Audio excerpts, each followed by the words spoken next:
Hello, everyone. A very warm welcome to the first session of the afternoon. I'm very happy to introduce you to the next speaker, Thomas Khurana, even though he doesn't need any introduction at all here, especially in this context.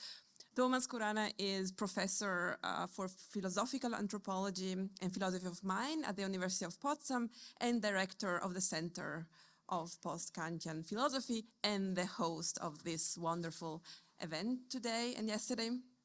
Before joining the department in Potsdam, Thomas has held various posts. I'm going to mention just a few of them. He has been Heisenberg Research Fellow and then visiting professor at Yale University, lecturer in philosophy at the University of Essex.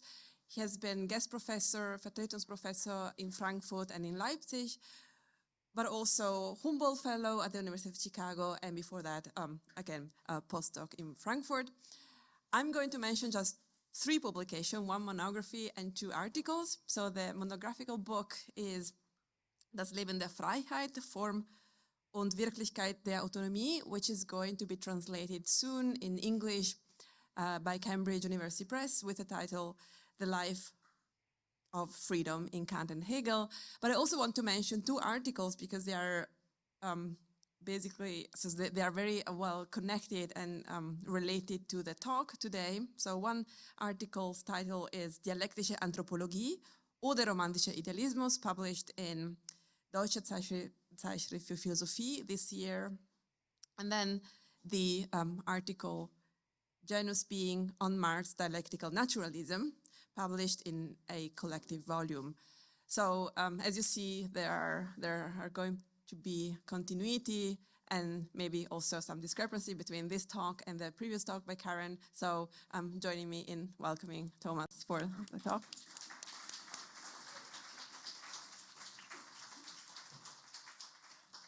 Thanks, Federica. Yeah, and you are absolutely right. So we will now have a second go at all of these issues, so a second chance to make up our minds. And I think in this case, repetition might not be a bad thing. So give us a second opportunity at making sense of this material. All right, so the title of the talk is The Resurrection of Nature, Marx's Dialectical Naturalism. One reason why many contemporary readers think it is hopeless to return to Marx, to rethink our relation to nature, is the fact that his conception is ultimately essentialist and speciesist. This comes out, it is argued, with special clarity in the writings of the early Marx, the 1844 Paris manuscripts. The central idea that informs the whole analysis is Marx's notion that human beings are essentially Gattungswesen, species beings, and that in contemporary society we are alienated from this essence. This notion is essentialist, it is argued insofar as it bases the whole critical account on an ahistorical characterization of the essence of the human being, and it is speciesist, we are told, insofar as it starts from the fundamental difference between the human being or the human species and the rest of nature and privileges the human species above everything else in nature. Maybe the essentialism is mitigated in the late Marx if we accept the thesis that Marx analysis shifts from an anthropological to social scientific register, but the speciesism, it is argued, remains untouched. The whole analysis circles around the human being and considers the rest of nature as a mere resource and instrument for human development. On this reading, the late Marx is committed to a Promethean and productivist view, no less than the early Marx. I think this is wrong across the board. It mischaracterizes the position of both the early and the late Marx, and it fails to grasp the dialectical character of Marx's naturalism. Obviously, I will not be able to show all of this in one talk, and so I will limit myself to the early Marx to show that this reading gets the very idea of a Gattungswesen wrong from the very start. Rightly understood, this notion develops an understanding of the interrelation of society and nature that can help us understand the current crisis. I will proceed in 4 steps. First, I will make a preliminary remark on the German term Gattungswesen and argue that it is precisely not a species being, an Artwesen, you could say in German. In a second step, I will briefly elucidate the Hegelian background of Marx's notion. In the third step, I want to draw out some of the essential features of this concept to show that the realization of our genus being does not aim at the subjugation or exploitation of nature, but promises what Marx calls the resurrection of nature. In the fourth step, I will outline the dialectical naturalism that Marx develops by means of this concept. All right, so to the first step, genus being, not species being. In his 1844 manuscripts, Marx argues that we, human beings, are distinguished by the fact that we are Gattungswesen or have a Gattungswesen, and that a deep defect of our contemporary form of life is the alienation from our Gattungswesen. Both terms of the compound noun create a problem of translation. Gattung may be rendered as genus or as species.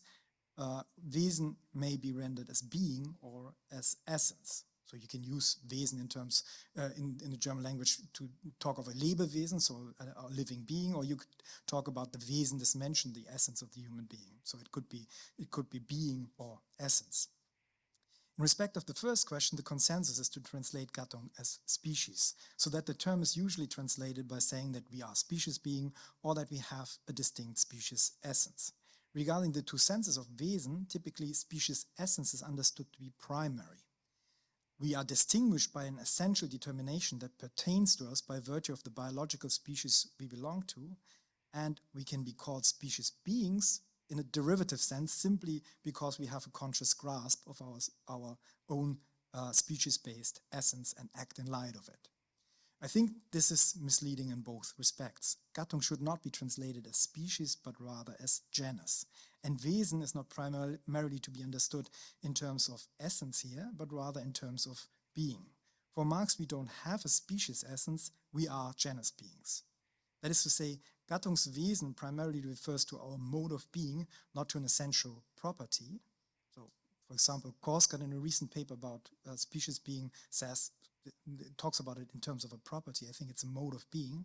And to be a Gattungswesen is precisely not to be a species being. Rather, it is to exceed the bounds of our own species in two crucial ways. First, being a Gattungswesen is not limited to a specific way of relating to ourselves, knowing our own essence, but rather concerns our relation to ourselves and the rest of nature. And secondly, being a genus being involves being able to supersede a perspective that is locked into the circumscribed standpoint of a given species. For the first point, compare citation 1, for the second, citation 2. So both you have already seen on the wall in Karen's talk. I'm going to read them nevertheless a second time. So the human being is a genus being not only because in practice and in theory it turns the genus into its object, its own genus as well as those of other things. So he makes clear here, it's not just about being a genus being does not just relate to the ways in which we understand our own genus, but it gives us access to genus as such, per se, in us and in others. And this is only another way of expressing it also because it relates to itself as the actual living genus, because it relates to itself as universal and therefore a free being.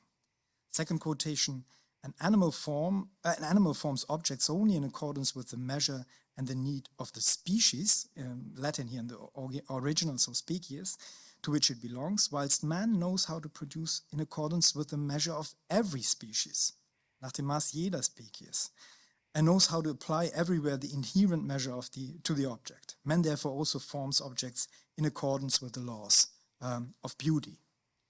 As these two passages make clear, the human being relates to itself as a genus being, that is, as a universal and free being, precisely to the extent that it is not limited to and locked into its own species. Rather, we exist as genus beings through our conscious grasp of both our own genus and the genus of other things. As the second quotation elucidates, we do not grasp and form objects in accordance with the standards and the needs of our very own species, as other animal species on his account, or Marx's account, do. Rather, a genus being knows how to produce in accordance with the measure of every species. So the normativity of human activity is thus not derived from the constitutive normative standards of a particular species, but informed by an openness to the internal normativity of any species.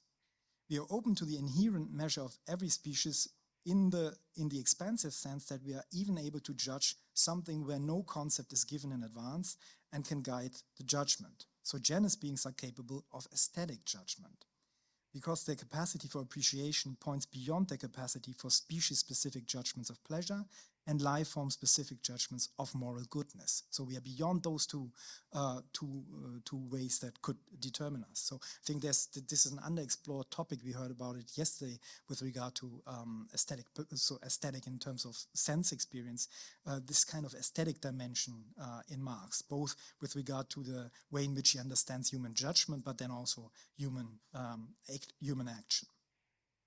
When Marx calls the human being a Gattungswesen, this is thus not to suggest that we were confined by, obsessed with, and only ever return to the essential nature of our given animal species, our species essence. He rather asks us to embrace the kind of being we can become once we appropriate ourselves as genus beings and grasp and transform our own nature through the grasping and transforming of nature as such. It is important to note that the human being arrives at this by relating to and acknowledging the limitations of its own species. That was the important point that Karen returned to in her talk many times. So by understanding the measure inherent to its own species. So it is only by in fact belonging to and grasping one's own species in its limitations that one may constitute oneself as a genus being. To actualize ourselves as genus beings does not mean that we would come to exist in some higher realm, overcoming our natural existence and its limitations. As genus beings, we do not transcend the limits of our own species in the sense of becoming free of a concrete natural existence. Rather, we transcend a species-centered outlook by relating to our natural existence and its limitations in a deeper and more open-ended way.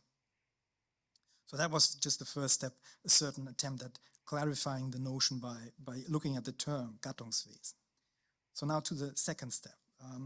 To see more clearly that to be a genus being precisely means to not be a species being, it's very helpful to explore the Hegelian background of Marx's concept. Connecting Marx to Hegel in this regard is, I hope, not to tame Marx. So despite what Christoph was telling us yesterday, I hope this is a way of appreciating the radicality of Marx's thought. I think it's just helpful to see the way in which Hegel develops this notion, because it makes this point very clear, the contrast between genus being and species being. In characterizing the transition from animal to spiritual beings, Hegel highlights the different ways in which each of them is related to their genus. On Hegel's account, living beings and spiritual beings share the fundamental trait that they are self-productive in character. They mix themselves into the very beings they are by means of three processes of shape, of assimilation, and the genus process. What distinguishes the human being now, in contrast to animals, is first the universality of the assimilation process, that is, the universality with which a genus being turns all of nature into its inorganic body, and secondly, the way in which it explicitly relates to itself as the living genus and turns its genus being into an object of its theoretical and practical knowledge. Spiritual beings are self-conscious living beings that relate to their own genus character explicitly. Here's the key transition as depicted in Hegel's phenomenology put next to Marx's definition of the genus being. And I think it's undeniable that those passages are strictly correlative. So it seems like what Marx is giving us when he gives us this first definition or introduction of the notion of genus being is just paraphrasing what Hegel says in the phenomenology. So in the phenomenology, the passage where this comes up is in the self-consciousness chapter, where Hegel has described the ways in which consciousness of life gives rise to the sense of consciousness of being self-consciousness. So consciousness grasps itself as self-consciousness, where it becomes conscious of life.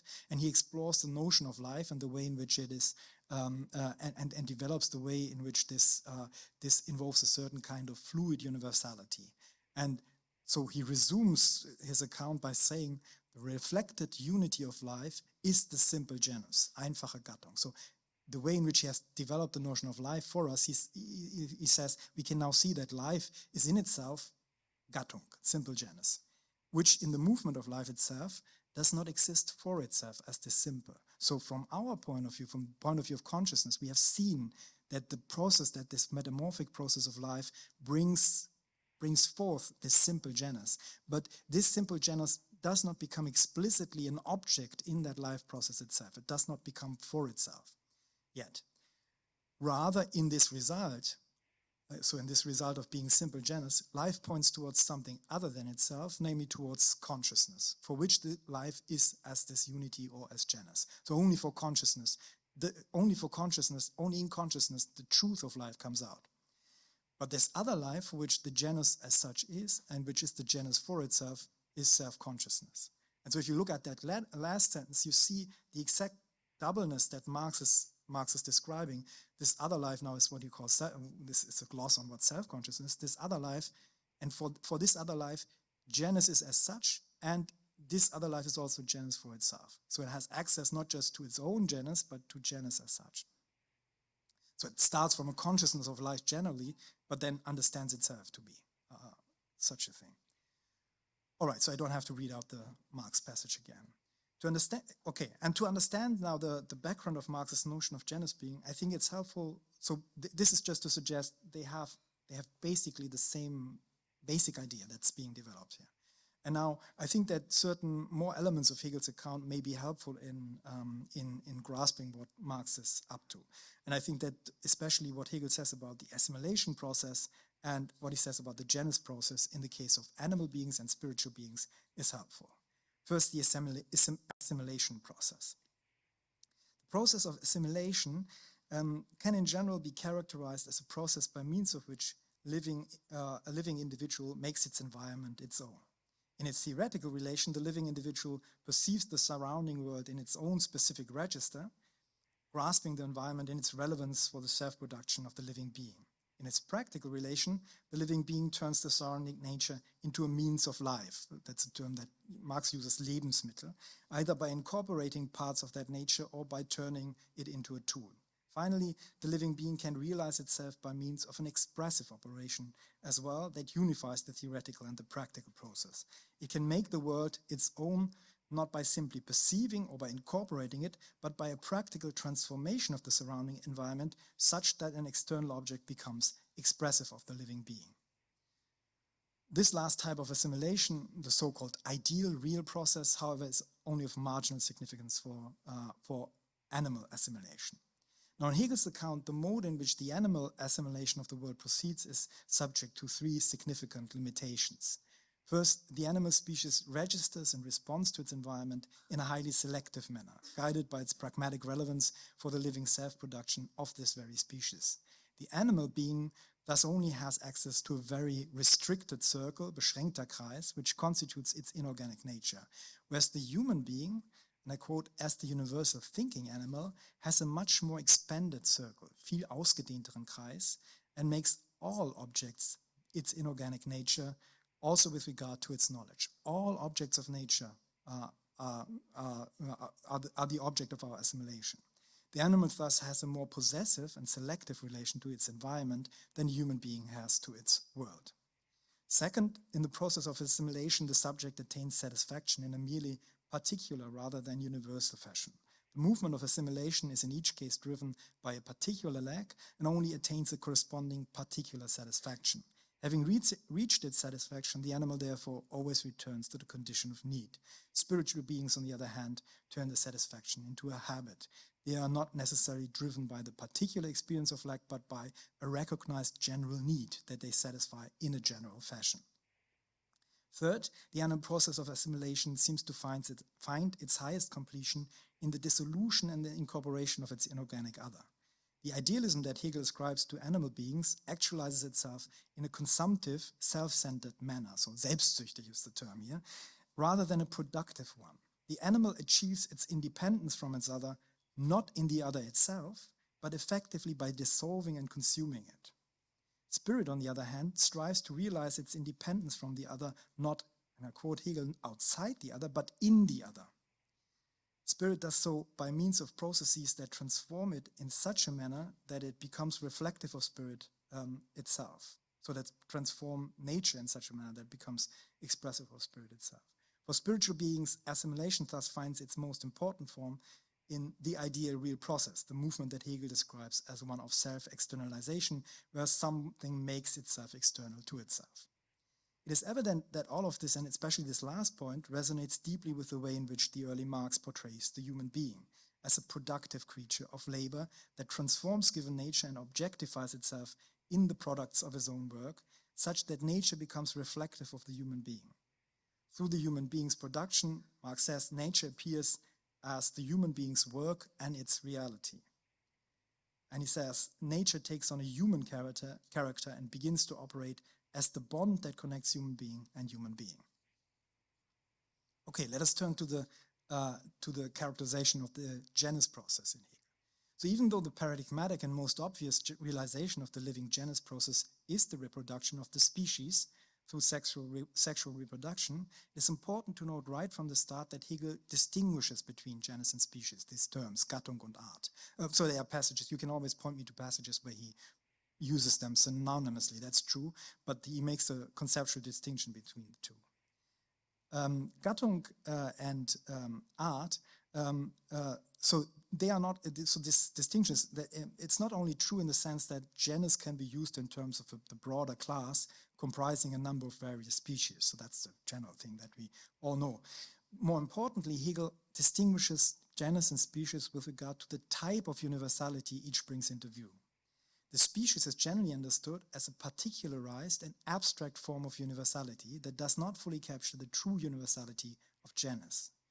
Whereas a species is typically understood as an abstract universality attained by comparison abstraction from the individual differences between various existing exemplars, the genus, properly speaking, is to be understood as a concrete universality that specifies and articulates itself, and this is thus individuated concretely.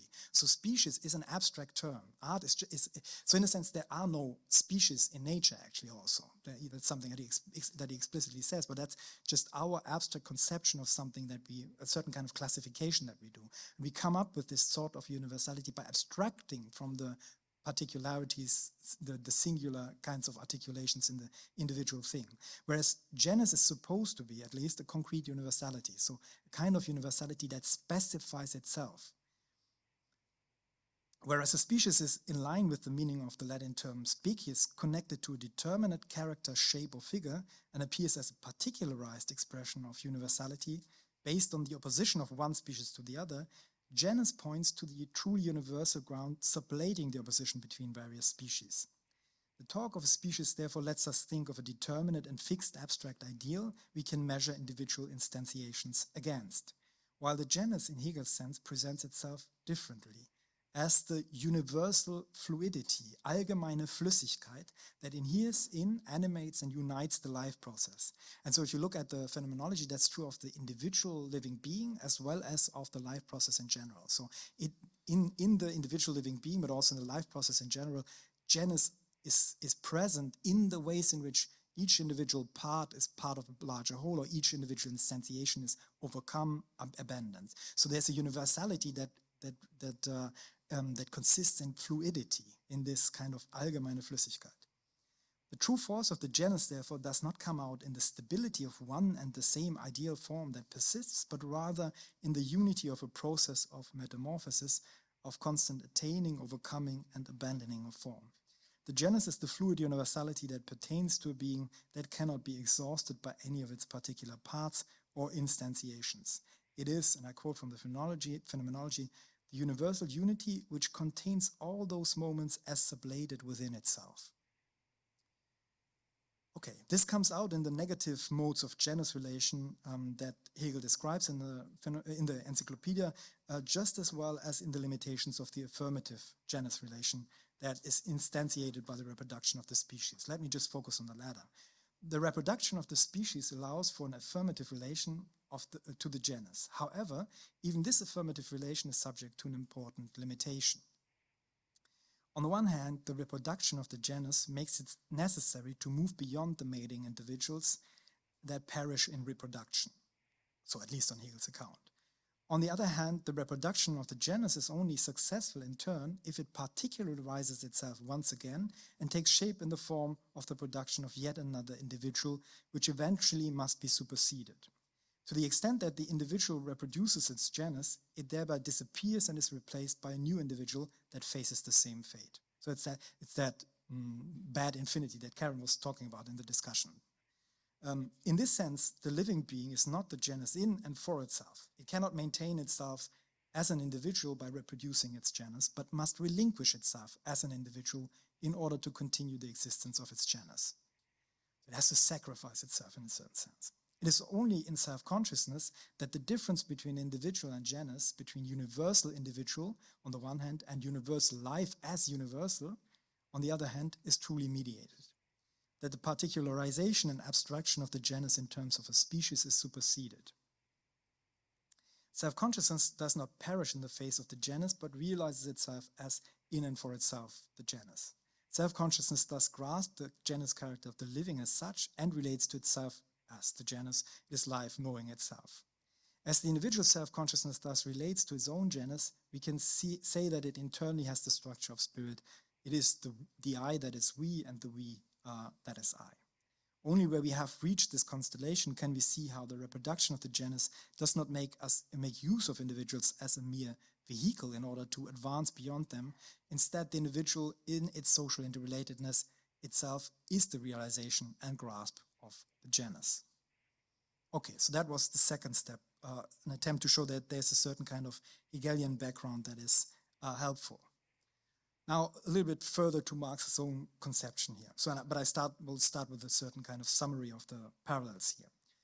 So thus Hegel distinguishes between living beings and spiritual beings in terms of their relation to the genus. Whereas the power of the genus does inform all processes of living self-production, the living being is not in and for itself the genus. A spiritual being, on the other hand, can be characterized as a life that theoretically and practically knows itself as life and thereby exceeds the limitations of merely living beings. Marx's conception of the genus being is obviously deeply informed by Hegel's account.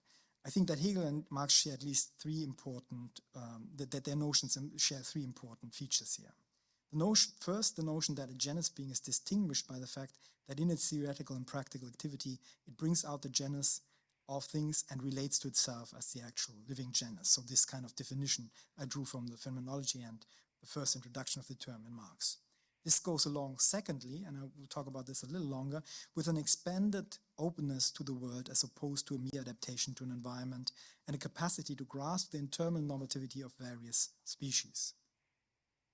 Hegel expresses this by saying that the human being, as opposed to other beings existing in an environment, makes all objects its inorganic nature. While Marx famously puts the same notion by saying that the human being turns the whole nature into its inorganic body. I think it's obvious that this is even, that's not even a paraphrase in a certain sense.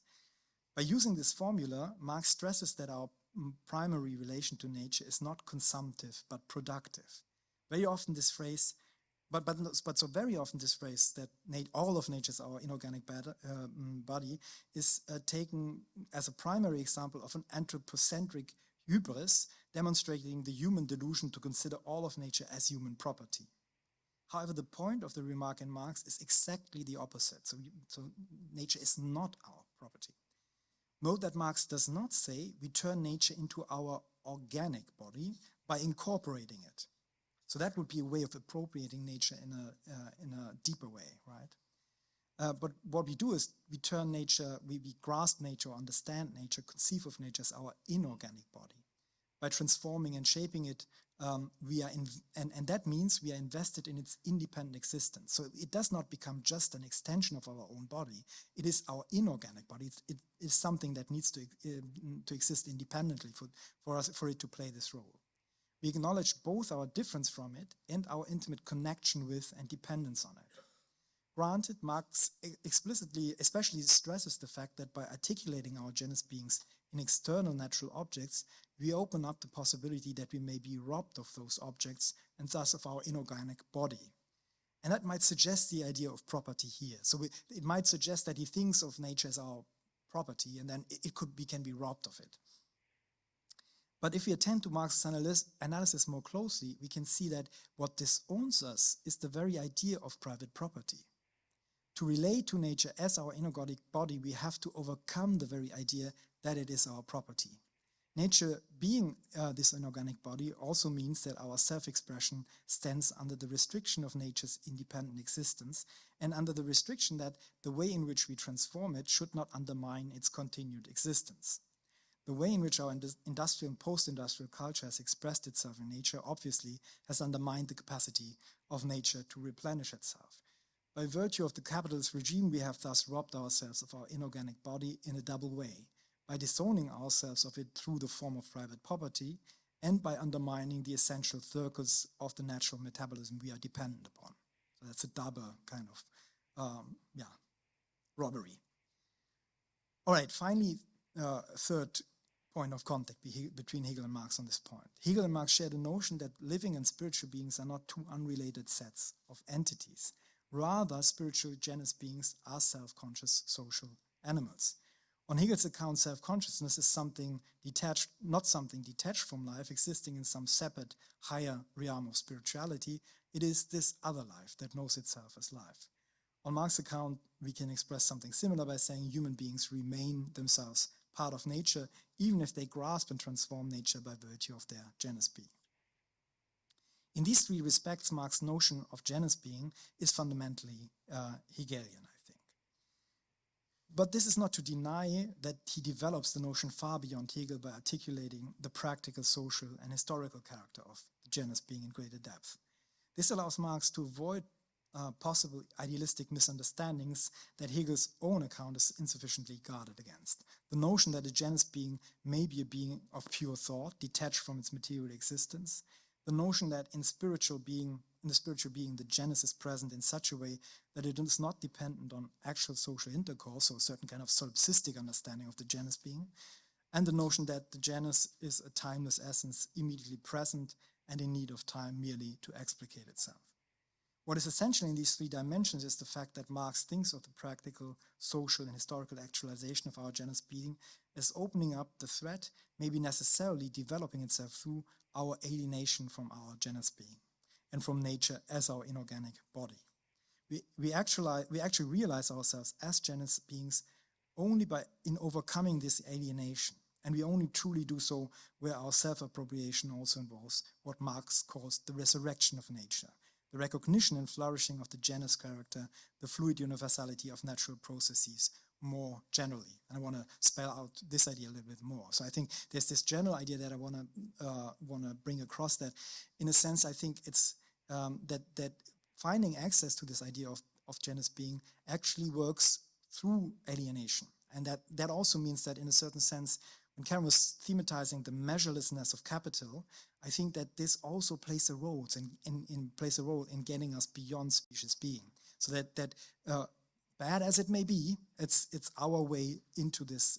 It's our way into this idea. So that we cannot really, do without it in a certain manner. So that's one idea. And the other idea that's important to me is that the alienation that Marx is interested in is not just the alienation from our own kind of essence or being or something like that we have to get over with, but it is connected to a certain way in which we misconceive of nature, are not adequately related to nature, and we have to overcome this kind of alienation from nature in a certain sense in order to actualize ourselves as genus beings. Okay, some remarks on that practical and social and the historical character.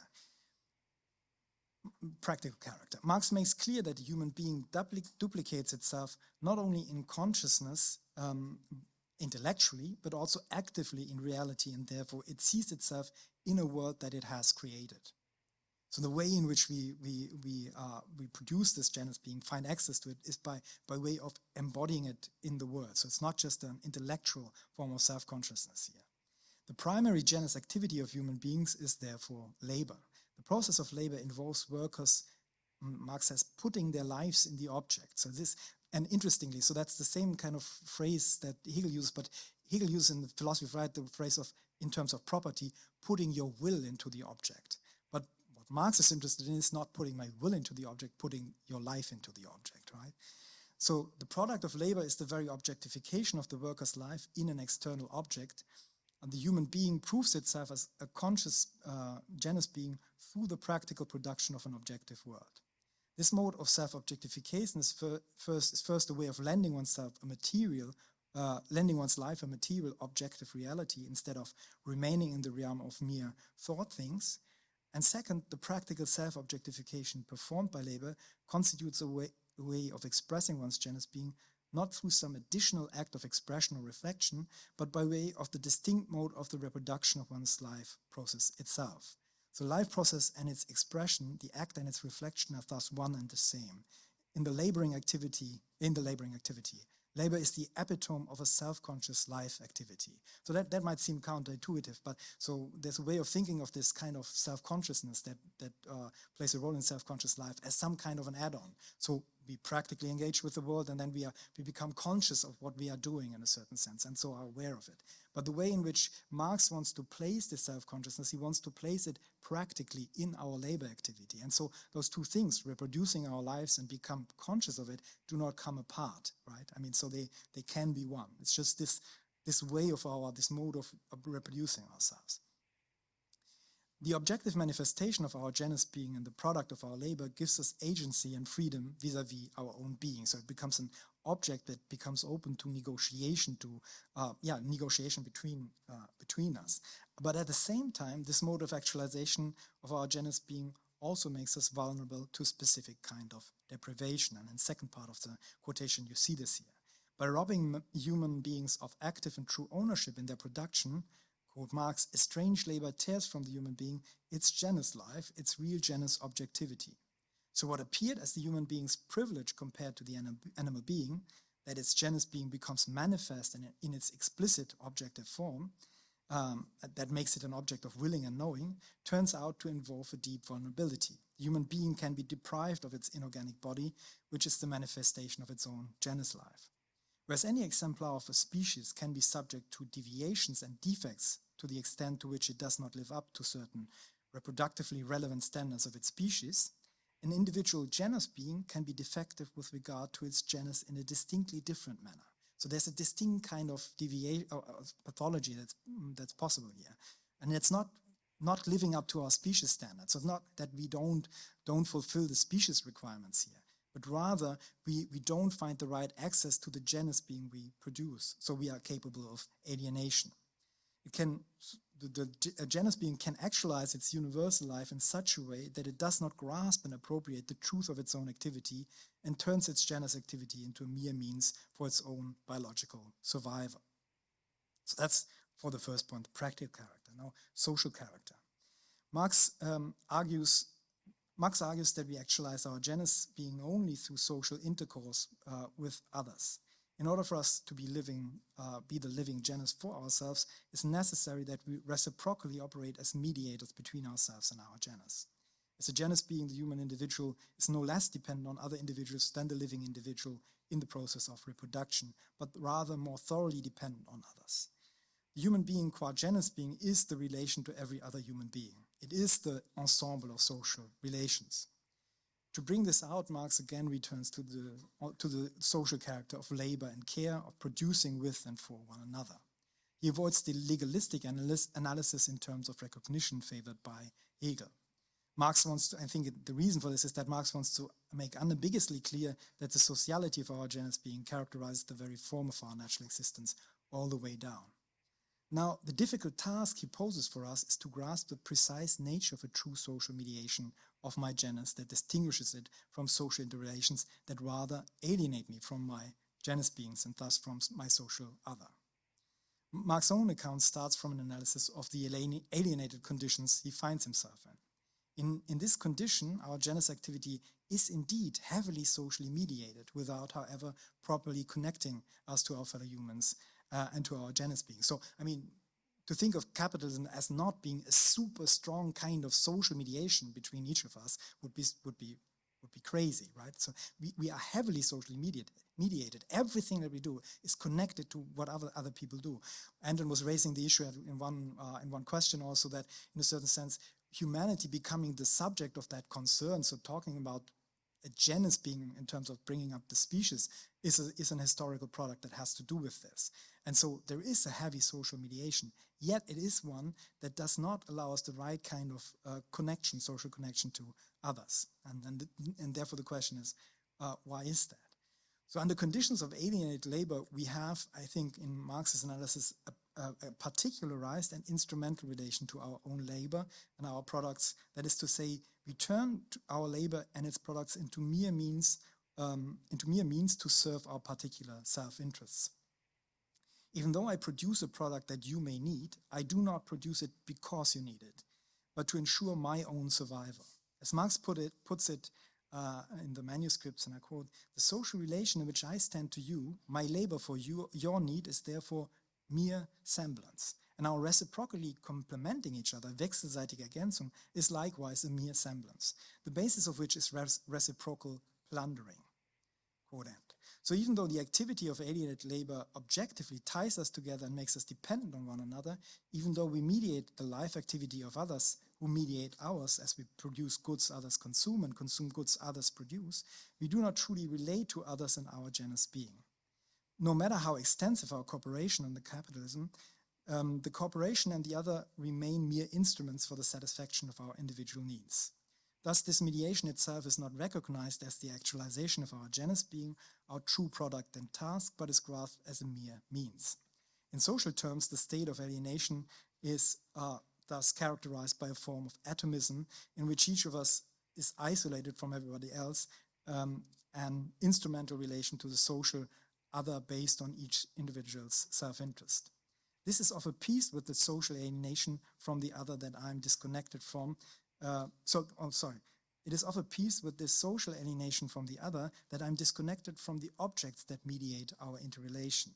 The objects of my labor do not constitute a bond between myself and the other, in which we recognize ourselves as natural creatures, that is, as creatures of natural needs and capacities. Rather, the objects of my labor take on commodity form by means of which they are both reduced to mere means and at the same time conceived of as ends in themselves. The interrelation of these things takes the place of our true social connection. Finally, the historical character, I will only say 2 sentences about this because I'm running out of time. As Marx makes clear, the human genus being is not itself not accidentally but essentially historical.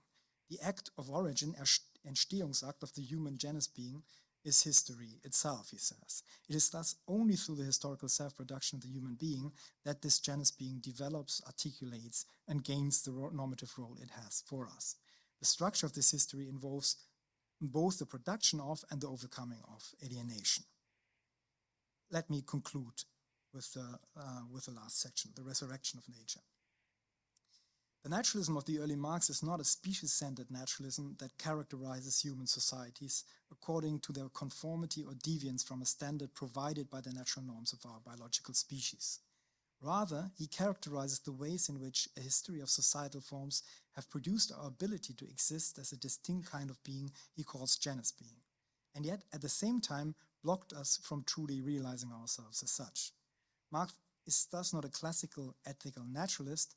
On his own account, that would at best, I think, amount to dogmatic critique, not the true critique he's aiming for, a genetic account that brings out the inherently contradictory character of our state of existence in its very necessity.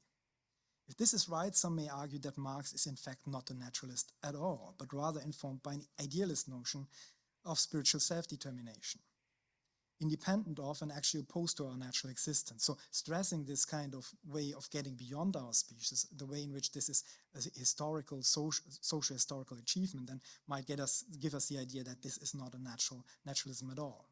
However, Marx argues that this notion of genus being, even if it precisely does not involve existence as a mere species being and determination by a given species essence, is still a naturalist notion, in fact, expression of a superior form of naturalism. We heard these passages a number of times already, durchgeführter or vollendeter Naturalismus. Our existence as genus beings does not place us outside of nature in some separate, purely spiritual realm. Being a genus being rather is a certain mode of inhabiting nature and comprehending us as a part of it. More importantly, the genus being is understood as the being that brings nature itself to completion by raising it to full consciousness and expression. It uncovers the genus character, the fluid universality present in but not yet explicit in nature itself. In the self-conscious, self-constitutive human being, the early Marx believes nature itself is resurrected and comes to itself. In that sense, Marx does not take recourse to the familiar idea that we are finite rational creatures that, alas, have to make do with a natural existence that remains foreign to us. It would be so much better if we were angels. We are self-determining, self-constitutive beings, not in spite of, but by means of our natural existence, and our form of practical self-determination, as genus beings is itself a way for nature to attain actualization. This does not mean, however, that our spiritual existence as genus beings would not also require a step beyond nature as it is given. As Koei Saito has recently shown convincingly, I think, in Marx, in the Anthropocene, Marx does not argue for a monist conception that eliminates the difference between nature and spirit. The completion or resurrection of nature that Marx envisions can only be attained by the genus being opposing its powers to nature, transforming and appropriating it such that it transforms and appropriates its own nature in the process. So there's a little, where's Christian, there's a little Promethean residue. I'm not sure whether it's enough for you, but maybe it's too much for others. So let's see where we end up with this. So the completion or resurrection of nature that Marx envisioned can only be attained by a genus being opposing nature in some sense. The realization of our genus being thus depends on bringing forth a second nature, both in the sense of bringing about a different constitution of the objective natural world to be inhabited and a different constitution of the human subject. Marx writes, and I quote, "Neither nature objectively," so that's also in the manuscripts, "neither nature objectively nor nature subjectively is directly given in a form adequate to the human being." So the human being, qua genus being, requires the transformation of the given objective nature in which it is to express and appropriate itself, and a transformation of of its own given nature. Those two processes are not separated but interlinked. It is in the process of the human being's Stoffwechsel with external nature and metabolism, and in the process of transforming the world and expressing ourselves in it, that we change our own nature. It is by transforming nature that we become genus beings. We develop this character first as a mere means to sustain our lives, a mere means that the beings we have become can then ultimately recognize as our actual essence. The human being's senses and needs, their theoretical and practical capacities, their social and moral faculties are thus shaped and reshaped in the history of our productive exchange with the world and our objective manifestation in the world. I quote Marx, "The true anthropological nature is not the human being's given nature, but its becoming nature, werdende Natur." I quote, "The becoming nature emerging in human society is the actual nature of the human being, which is why the nature that emerges through industry, even if in alienated shape, is the true anthropological nature." So the nature that emerges through industry, even in the alienated shapes, is the true anthropological nature, not the one prior to that, if there's anything like that. So thus the early Marx is characterized by I would say, an atypical form of naturalism that reaches beyond the opposition of naturalism and idealism, or materialism and idealism. We heard that also a couple of times. It is a form of dialectical naturalism that requires a step beyond given nature, even a way of opposing ourselves to nature. Yet, this naturalism does not aim at securing existence in a separate non-natural realm, but rather aims at a deeper grasp and appropriation of nature itself by developing the natural dialectical tension between first and second nature and the tension within second nature itself. This conception is dialectical in a double sense, I would say. First, in that it requires a step beyond nature and the reproduction of a second nature to allow for the true resurrection of nature. And second, in that this step beyond first nature, the second nature, is put under the restriction to transform nature without imposing a foreign form on it that simply undermines, destroys, and depletes it. So that second point is important because that raises the question of how our Promethean activity still has to fit into nature. This involves an irreducible tension between first and second nature, and a tension within second nature itself. I know I'm testing your patience. Is that the right expression? Yeah, so I'm testing your patience. I'm sorry. But let me try to be quick and say a couple of words on those two tensions, and then I'm done. So the kind of second nature Marx envisions cannot be described in terms of the mere substitution of an imperfect, undeveloped first one by a perfected one that leaves behind first nature once and for all. Even though Marx variously speaks about the process of transforming the matter of nature, Naturstoff, as consisting in us giving nature a human character, he makes clear that this cannot mean simply to subordinate nature to our own interests and to dress it up in such a way that it mimics the particular character of our species essence. Human beings and animals are precisely distinguished by the fact that human beings can get beyond treating the external realm simply as an environment and thus as a mirror of the species inhabiting it. If the human being is indeed a genus being, Gattungswesen, and not a species being, Artwesen, To humanize nature must mean to set nature itself free, to bring out the genus, the universal fluidity inherent in nature, not to create it in our own specific image. Now, this can invite the impression that the final stage of history to be reached by true human emancipation will lead to identity, just a stable identity of humanity and nature. However, the unity of human being and nature is a function of the ongoing genus activity of labor, of human self-transformation through the transformation of nature. With regard to the characterization of this genus activity, especially the later Marx takes care to describe the metabolism between human and nature as one that involves an irreducible difference between the two and a certain primacy of first nature.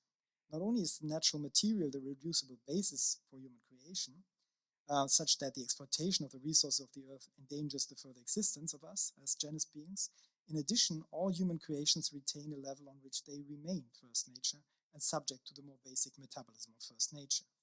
So the productions of second nature in that sense cannot take the place of first nature, but only inhabit it temporarily. As Alfred Schmidt puts it in his classical study on Marx's concept of nature, I quote him, the artificial humanized second nature, which was erected on the basis of first nature, reverts back to it.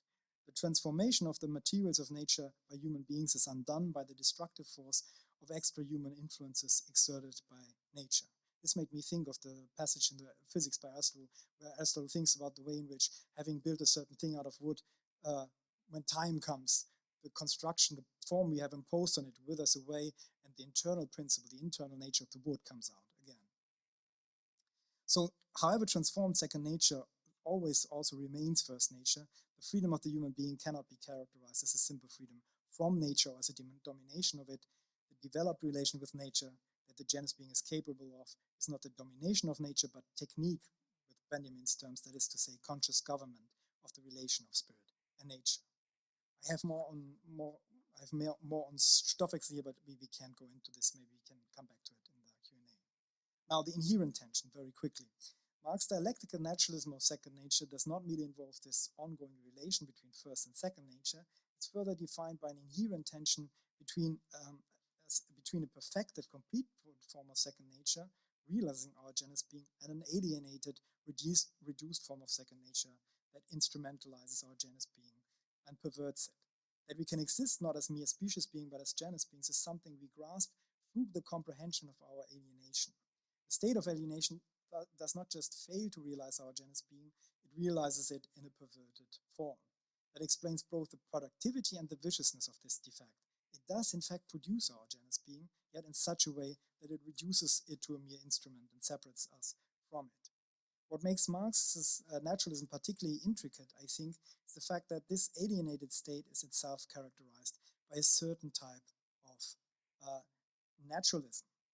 The late Marx particularly focuses on this false kind of naturalism that characterizes the alienated condition. So we don't find these emphatic remarks embracing naturalism that much in late Marx. But I think this is just a reflection of this inherent tension in second nature and this kind of reductive naturalism that is an internal danger. The late Marx particularly focuses on this false kind of naturalism that characterizes the alienated condition. This naturalism of alienation is, I think, threefold. Firstly, it involves the famous animalization of the workers who only feel free in their animal functions, but experience their truly human functions as brute necessity. Even though they are certainly self-conscious social animals, not mere brutes, the alienated state reduces them to a strange type of spiritual animal, geistiges Tier, to quote Hegel's phenomenology here. As such, the human being is a paradoxical creature that employs what sets it apart, its self-conscious sociality, as a means of its own brutalization and naturalization. Secondly, it involves a reduction of external nature to the object of domination and manipulation, a mere resource for exploitation. We thus underestimate the intrinsic productivity and normativity of nature and fail to acknowledge that nature itself is not simply an array of materials, but a network of metabolic processes. And we fail to realize that nature is to be conceived of as our inorganic body, something we are much more intimately connected to. Now, thirdly, and most importantly, we naturalize our societal metabolism, unser gesellschaftlicher Stoffwechsel, and treat it as a natural given. This becomes obvious both in terms of the objects and the laws of the social realm. The products of this societal metabolism are not owned and appropriated by us as an expression of our own doing and elaboration of our genus character. They rather confront us as a foreign power that owns and controls us. Marx brings this out with particular force in his analysis of commodity fetishism. Through it, the social character of our work presents itself only obliquely in the, I quote, socially produced natural characteristics, so that's not good, can't translate it, gesellschaftliche Natureigenschaften of these queer things called commodities. Once the exchange relations in which the commodities stand have attained, I quote, to custom a certain stability, they appear to result from the nature of the products. The forms that stamp label products as commodities possess the stability of natural forms of social life, Naturformen des gesellschaftlichen Lebens. We thus treat the laws of the interconnection of commodities as a natural given, just like the discipline of national economy that Marx critiques, and fail to acknowledge that we ourselves bring these social systems into existence and that its laws are mechanisms of our own self-subjugation. In all these respects, the stage of alienated labor is a stage of reductive naturalism. It is a naturalism that reduces our own individual nature through animalization, that reduces external nature to a disposable resource instead of grasping and acknowledging it as our inorganic body, and that reduces our own productive and collective nature through the naturalization and reification of our social historical existence. Completed nationalism, or vollendeter Naturalismus in Marx's sense, depends on our struggle against and emancipation from this threefold reductive naturalism of alienation. Thanks so much.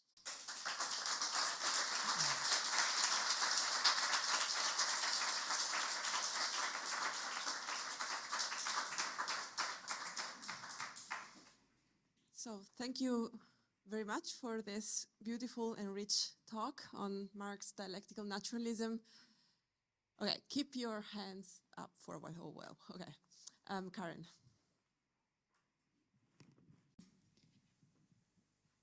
Thank you so much, Thomas. So this was really great. I had a question about a potential tension in. So on the one hand, it seems that I think you have to be right that there's something distinctive about Gattungswesen, where Gattungswesen is something that clearly is distinctive of a certain form of self-conscious life that Marx wants to distinguish from the rest of nature. And I think your way of, articulating this in terms of genus being was very helpful. But in that passage that all of us have quoted at this point, the theoretical, practical, it's a capacity to make my own Gattung, but also, well, it's weird because yes, he uses the Latin there, my own species, but also the species of other things. He seems to want to show that this term Gattung, or the idea of a Gattung, there's continuity. Like, we cannot be the only thing that has a Gattungswesen in a certain sense, because the point is that us being Gattungswesen gives us the ability to know not just things as Arten, not just as the abstract universals that you pointed out, but precisely to know them in their objective inherent standard. So I take it he's saying that we not only know ourselves as concrete universals and we ourselves are concrete universals, but this gives us the ability to understand the concrete universals as they present themselves in the natural world. So do you see this maybe? So on the one hand, the, I think, correct desire to want to hold on to something unique in the idea of Gattung and Gattungswesen. But on the other hand, that Marx is clearly saying that there are Gattungen everywhere. We are not the only Gattung. and that's what allows us to grasp something like objective inherent standards and concrete universals. Yeah, thanks so much.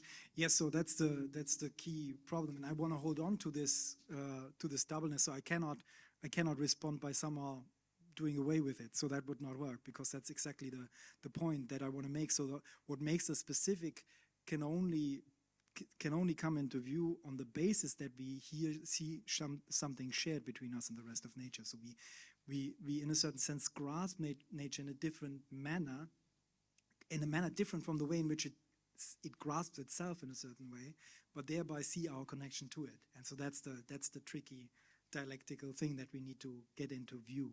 And so the way in which I try to resolve it or to explain it in a certain sense, and I'm not sure whether it resolves the problem completely, but I think it helped me, is by going back to Hegel and thinking about the ways in which he understands the presence of genus in the life process, and shows us how it's present there, but in a limited fashion, or somehow in a fashion that is oblique, in a certain sense, not transparent to the life process itself. And so, for one, we could say that in a certain sense, he thinks that the way in which genus is present in life is in this broken up form of species that are in opposition with one another in a certain sense. If you look at that process, the process of life in general, but also the kind of development of an individual life, there is this fluid universality that I connect to the genus being.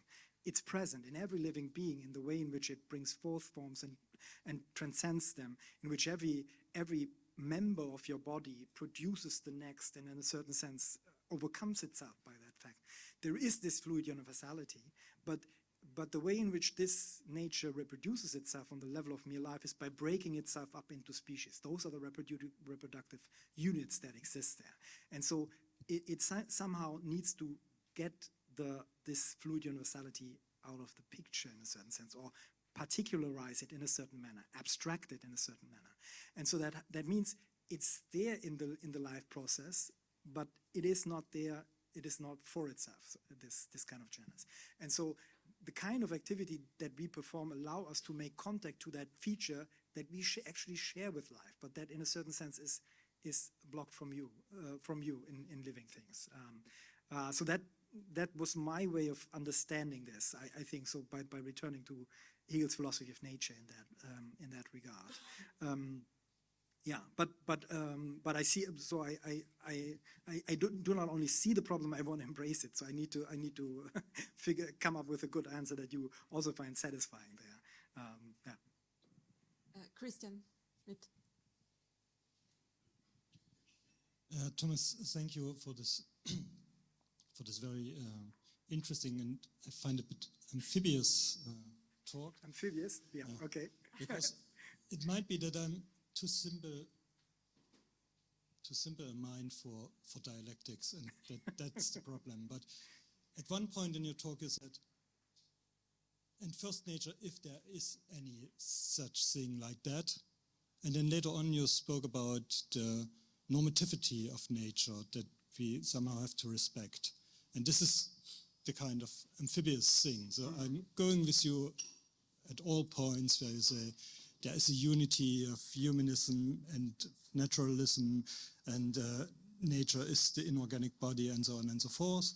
But if you then come back to first nature and its normativity, you somehow lose me, because I don't know how you can then jump from the point where you say there is no distinction between humanity or human spiritual grasp of what nature is and nature itself, back to this. But then we cannot just make it an image of our mind. It has to have its own normativity. Isn't normativity a very specific object of spirit? Isn't it something that has to do with concepts and so on and so forth? And therefore, if we take the whole heritage of German idealism, wouldn't we have to say that we have to go with Marx at this point, that there might be normative conflicts, that there might be a wrong understanding of our inorganic body, but it still doesn't come back to the point where you can say something like, and then there's first nature with its normativity. Or ask the other way around, what kind of naturalism is it? And don't you go too far into the direction of the naturalists by giving them this food for their prejudice? I can definitely see the worry there. So maybe it was a slippage here to talk then about normativity. So it might be unfortunate to do that there. But I think I want to defend the general idea here. So, and to defend this returning to first nature here. So I agree with you that in a sense, if we thought about this in such a manner that we think there is, it makes sense to talk about first nature without second nature in the place. There's something misguided in a certain sense, because those are relational concepts in a certain sense. So however we want to determine that first nature and want to understand what restrictions it puts upon us or what kinds of conditions it imposes us, it's only possible within that constellation of first and second nature. So it's not ahistorical or dialectic in that sense. But so at least in terms of our epistemic access, we need this kind of constellation there. But in what sense do I insist on a certain kind of ability of first nature to resist the kind of processes imposed by second nature? Well, it seems to me that in a certain sense, this idea of the genus being, the way in which I have described it, if it's not just about grasping ourselves as products of our own making, but getting a different view of nature, so seeing nature itself already as this type of self-productive process, then we already get a different kind of understanding of nature, where it has a certain kind of normativity of its own, not the full-blown normativity of self-conscious beings, surely, but it is not measurelessness. It's not without measure. So we have this kind of passage where the genus being is distinguished by the capability to not be restricted to one species-specific kind of normativity, but then not to become measurelessness. So to lose all measure, or to understand every measure as a sovereign imposition, but rather to become capable of seeing the inherent measure of everything. So even where I lack the concept, I can come up with an appreciation of it. And so it means understanding so understanding those natural processes in a deeper way, so that we disclose them in a different way. And just very practically speaking, it seems to be the case that the way in which so it might be true that all of that, what we do is, it's important for us to, in a certain sense, transform nature to express our own genus being in it. But there are ways of doing it that just undermine themselves in a certain sense. And it's not because they are not great expressions of spirit. I mean, the culture of oil and fire and burning, and this is an interesting spiritual culture, isn't it? I mean, we are all wedded to it. We are all enwrapped by it, in a sense, enticed by it, and you can't deny the appeal and the expressive spiritual force of it. But it undermines itself. It's not sustainable. It doesn't work because of certain productive processes that are going on, and that we need to take into account if we want to continue with this kind of spiritual endeavor, in a certain sense. And I don't want to say we can access this other level with separate from our second nature or outside of history or something. That's not the case, but there's still something that we can encounter as a resistance that has a logic of its own that is not of our own making. Yeah.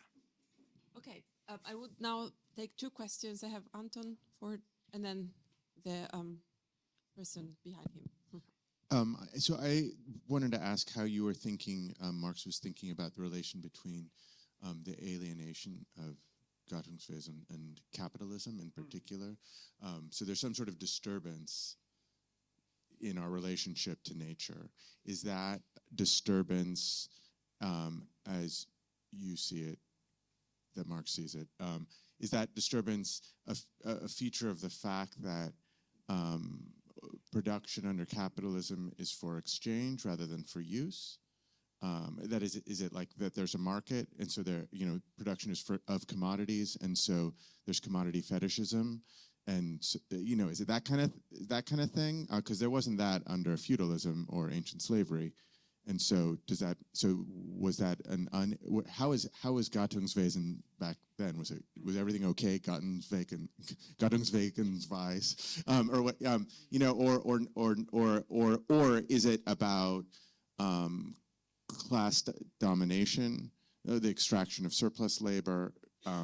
Is it about exploitation, or does exploitation bring it, or just this specific form of exploitation? Okay, that's the question. Yeah, thank you. My question goes in the kind of the same direction, with a more focus on the question of how alienation turns out for the working class. Because in the manuscripts, there's this passage where Marx says that in relation to Gattungswesen, the working class, through alienation, has to act upon its own Gattungswesen in a purely objective way, right? So in a purely instrumental way. So the kind of the relation in alienation between the individual and the Gattungswesen for the working class kind of becomes inverse, right? Where the individuality, the Gattungswesen becomes a pure means for the reproduction of the individual worker in order to kind of relate to that. So yeah, I wonder if you what you make for that in out of that in relation to the question of individuality and the perspective of freedom and so on and so forth. Yeah. Okay, thank you. Both very, very important and deep questions, I think. So,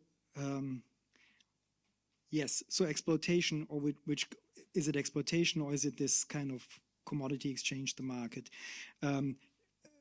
So, of course, one could say that there is an account of, or that Marx has a conception of alienation that has multiple dimensions in the manuscript, so that we could say, though, there is a form of alienation that already comes with exploitations, or that is a question of this class relation, the way in which my relation to my fellow human being is separated in a certain manner. And then there are there could be other dimensions, right? And so in that sense, it would be possible that there's alienation in these earlier economic regimes, but then a different type or kind of alienation in that under capitalism.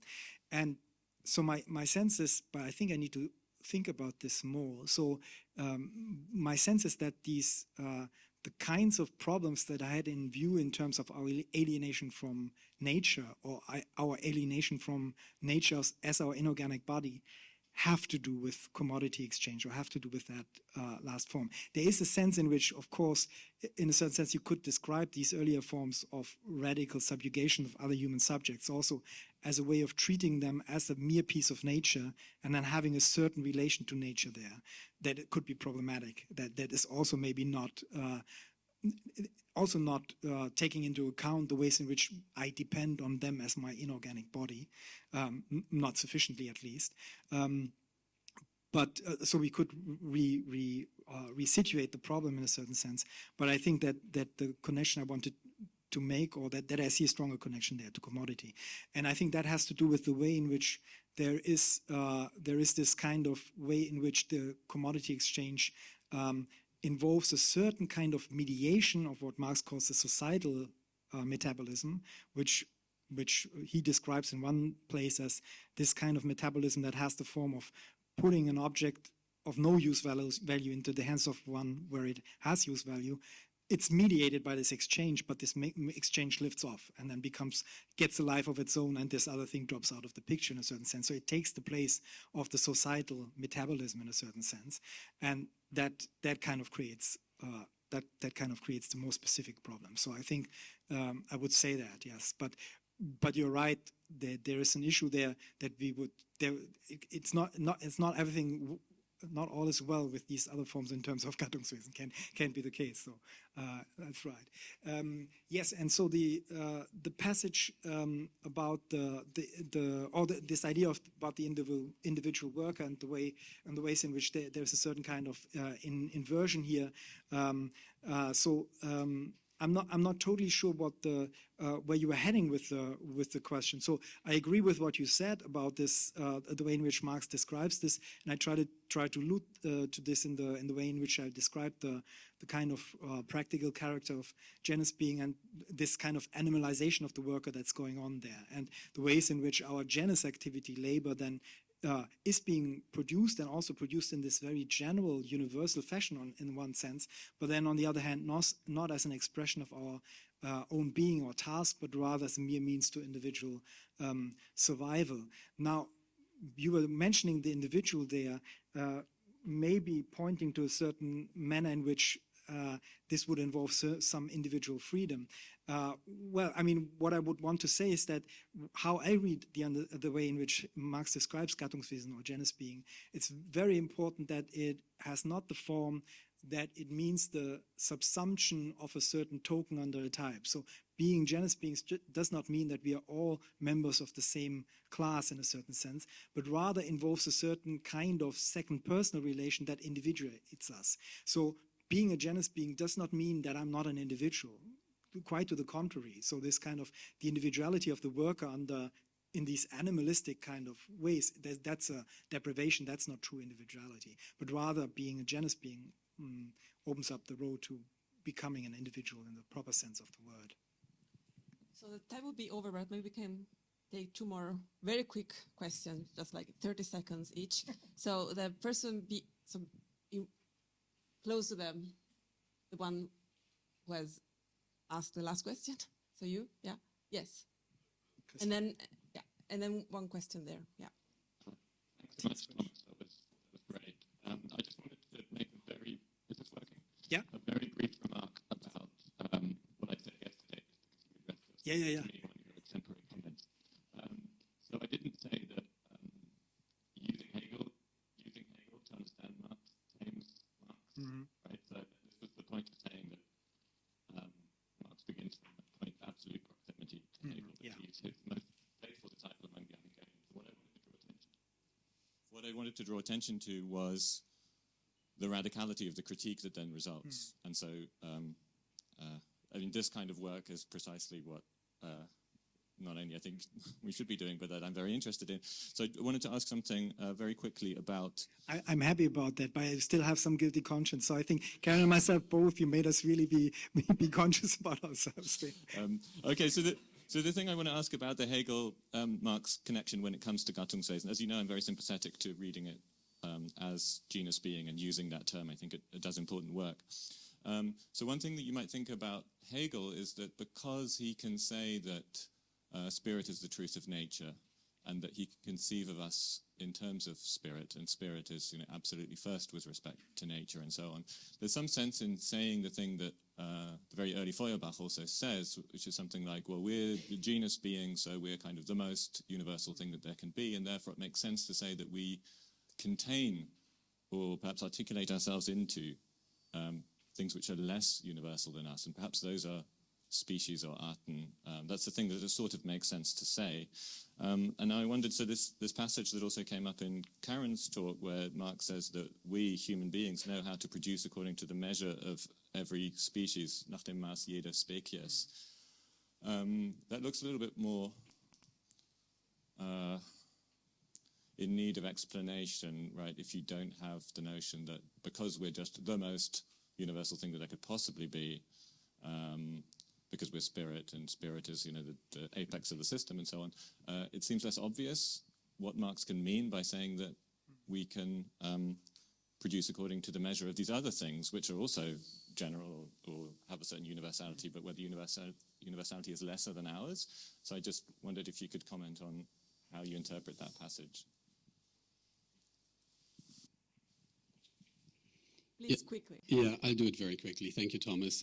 I just wanted to ask you what may be an obvious question, and it also relates to alienation. So the idea that there needs to be alienation, and then we need to overcome it to reach the resurrection of nature. And I sensed a little bit of a discomfort when you then said, well, it's bad what we have to go through it. And isn't that nonetheless a kind of affirmation of what Marx in Capital calls primitive accumulation? And that means dispossession of native populations, of peasant populations, and slavery, so that there is a certain sense in which we're affirming that in some way. And of course, we have responses from indigenous Marxisms to that, Glenn Sean Coulthard, for example, and so on. So how do you stand with respect to that? Yeah, so super easy questions last. Okay, so 30 seconds. So that's great. Okay, yeah. So Christoph, yeah, that passage. That's a great point, and yes, I think that you're right that Hegel, although we might have problems with that account, gives us an account that makes this quite plausible from his point of view, that you could say such a thing. Whereas in Marx, it's not that obvious. And I mean, I try to read Marx here from Hegel, and so that helps me in terms of making sense of that. And that's also, in a sense, so I think that the passage is key for me. I'm not sure what different kind of explanation Marx has for this kind of position in which we are, other than saying in a certain sense that we turn the genus into our object of our theoretical and practical activity, so that there is a certain kind of self-consciousness that does this work. And I would say it's not necessarily, so it would not necessarily be tied to our specific biological species. So it's totally conceivable that other species, other animal species, could be in that position of having this, developing this self-consciousness, and therefore be in the same position like we. And what I find just very important about the passage is that he does not say aller Spezies, so all of the species that are in the world, but jeder. So it has this kind of universality to it, that it even where I don't have a conception of the species that is given to me, so even where I don't know what is presented to me, I am in a position of trying to understand the inherent measure that it has. And so it is quite a strong kind of claim. It's not just I'm not just the most universal in a certain sense, but I have access to a different type of universality in a certain sense. But yeah, so I don't think I have any other kind of explanation rather than that self-consciousness makes here a decisive kind of difference. And yes, about the last question, so I can totally see the worry, and it's very important to raise it. And I think that what's important to see is that the kind of necessity that I see at work in Marx's, but also in Hegel's kind of immanent critique, so what Marx calls true critique, involves that I describe the genesis of the contradictions that pertain to our life form and their necessity, is what Marx says. Yeah? And so show them as necessary. So that suggests the way in which alienation is necessary, is a necessary step, sort of. But I think that we need to think about the way in which it is necessary. We cannot think of whatever is going on there as prescriptive, telling us, so if you want to become a genus being, try alienation first, right? That's the way to go. It's not a recipe, but it's a retrospective kind of account of the history that we had. And I think that the necessity that is being described is also not a necessity, a strict logical necessity, suggesting there could not have been any other way. I don't think that's the case. So our history has involved this type of alienation. And so that was our access to the genus being. But I don't think it's a logical account. It only could work that way. There could have been a different history of societies that developed through other forms that may have produced something similar. So I don't think it's the only route to the genus being necessarily. But I definitely see the worry that this is kind of a theodicy of all these horrible forms of subjugation that humanity produced. Okay, thank you very much.